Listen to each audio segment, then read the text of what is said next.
How to update personal details on Shake Shack website. Hey everyone, welcome back to the channel.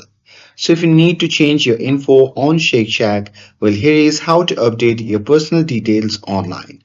So now without further ado, let's get started.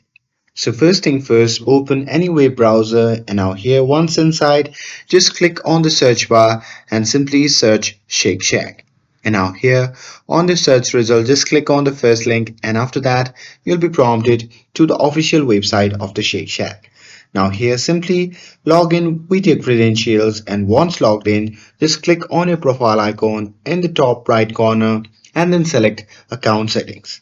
And there you can update your name, phone number, email address or saved delivery info.